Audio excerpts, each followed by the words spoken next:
Hi there, welcome back to our little video series which we're calling Conversations with myself and Ray Simpson. Hi there, Ray, nice to see you again. Hi Scott, good to see you again. We are here in the prayer room on Holy Island, the meeting place in Starbank Cottage. And Ray and I have been chatting about different things, and really what we've been discussing is about new patterns of living, of developing a way of life. And Ray, in his writing, has suggested that there are three life-giving principles: simplicity, purity and obedience. And Ray, I kind of wanted you to sort of unpack a little bit. Could you tell us why you've chosen those three things in particular? It's not only in my writings, it's in the way of life of the international community of Aidan and Hilda, which has been drawn up by all sorts of different people. Well, first of all, we recognise what Bonhoeffer said years ago, that the renewal of the church in the modern world will come from a renewal of the Beatitudes. Okay. And Jesus in Matthew's Gospel gives 8 Beatitudes, and we reckon that the 3 summarise the roots of these. And universal monasticism for centuries recognised this also. And they have what they called the 3 evangelical counsels, Right. which are poverty, chastity and obedience.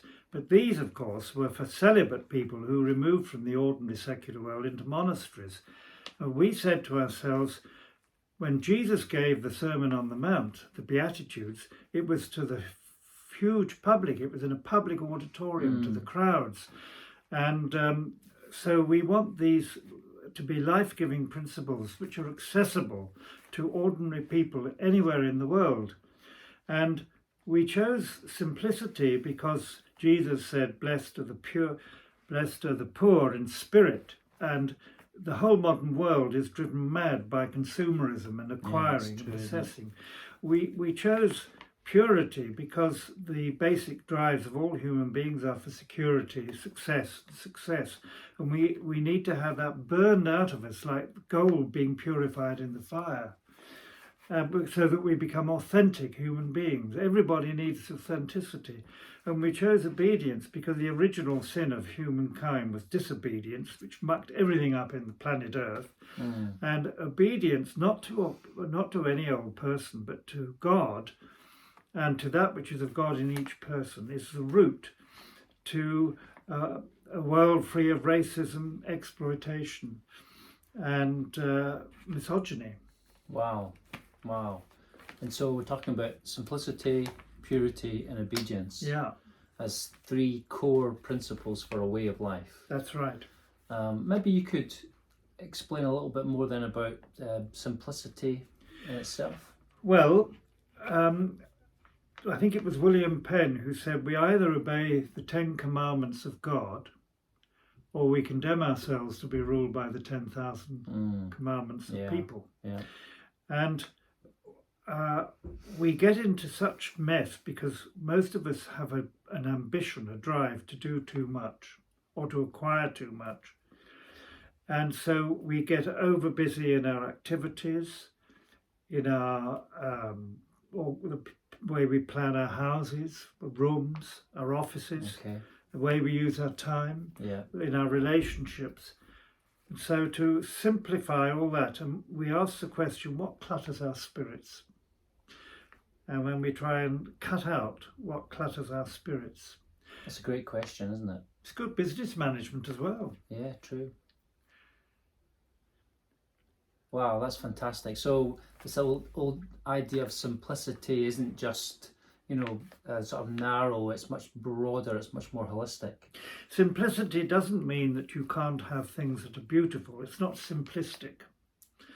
It means getting rid of the stuff that confuses our lives, that ties us up in knots, that imprisons us, that makes us bad-tempered, all that stuff. Yeah, and most people in the West they're kind of plate spinning, aren't they? They've got too many things going on at once. We're either consumer junkies or we're climbing the ladder of success junkies. Wow.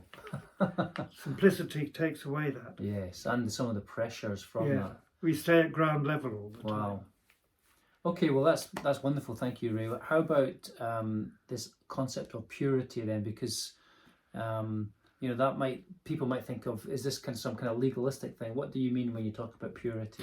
Well, the Beatitude says, "Blessed are the pure in heart, for they shall see God."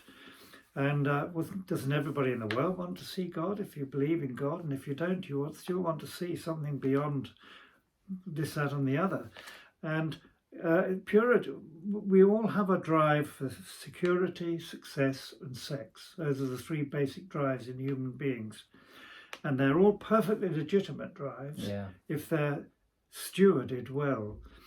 So purity is like the process of gold, because there is gold in every human being. So many people are terrified of nothing in their core being, so they spend their life disguising it, compensating for that terror that there's nothing really of worth there.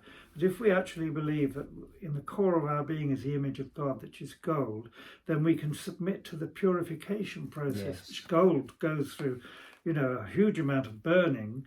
But the wonderful thing is that the treasure is revealed at the end. Yes, it reminds me of that psalm. It talks about the refiner's fire. That's right. The heat of the circumstances brings the impurities to the surface, and you're left with this. It's that kind of image, isn't it? Right. And so purity in our work means that we don't just do stuff to show off or to get everybody to promote us when it's not appropriate, but we give our best from our hearts. And purity we're the same person in the bedroom as we are in the kitchen, as we are in the workplace, as we are, with our mates in the pub. We're the same person. We're authentic. Wow, I love that. And purity in sex basically means that we want the acts of sex to be Holy Communion. We want eros and agape. Agape is a sort of unconditional compassion, which is not self-interested, to be linked, to be fused. So the glory of eros is fused with the glory of compassion. So we don't use other people for sex just for our own convenience. It becomes an act of Holy Communion. Wow. And we do need faithfulness in relationships for that. And as part of the community of Aidan and Hilda, we have lots of different kinds of people. We have single people, we've got married people, so it applies to everyone, doesn't it? It applies to absolutely everybody. Yeah. Yes, some people who are single ask, am I called to be celibate? Well, somebody said to me, those who are called to be celibate have a fused eros and agape deep down in their unconscious. Very few people have that calling, but that's how you know. It is legitimate, It's a legitimate calling. Well, this maybe takes us on to the third thing, which is, we looked at simplicity and purity, but obedience then is really responding to God's call in your life.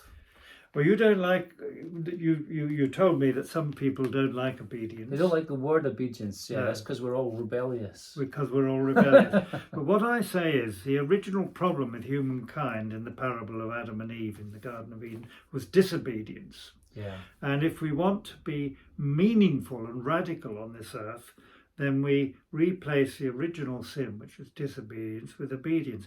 We're not subservient. We're not obedient to people who are misusing their status or their role. We're obedient to God in other people. So a child doesn't put up with abuse from a parent, but it honours the parent when they're fulfilling their role. The same with people who are in bosses in offices.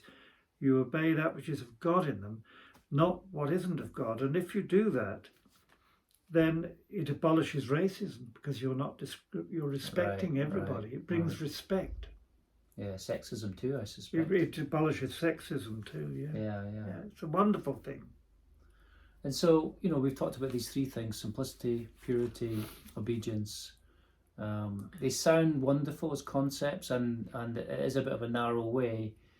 What would you say are maybe practical steps where we can maybe start to live out some of these things? Are there things that we can do? Well, when I started to think about how I can make practical simplicity in my life, my soul friend told me, ask the question, what clutters your spirit? And I thought, well, my room's untidy, so I'll clear out everything I don't need. And then he said, well, what about your relationships? And I said, oh my goodness. How untidy are they? Some of them are not life-giving, or I'm trying to be liked by too many people. Okay. So I've got to stop all that and just let it come naturally from who I am and what my life is, so that Yes. it's a natural thing. Yes. And activities.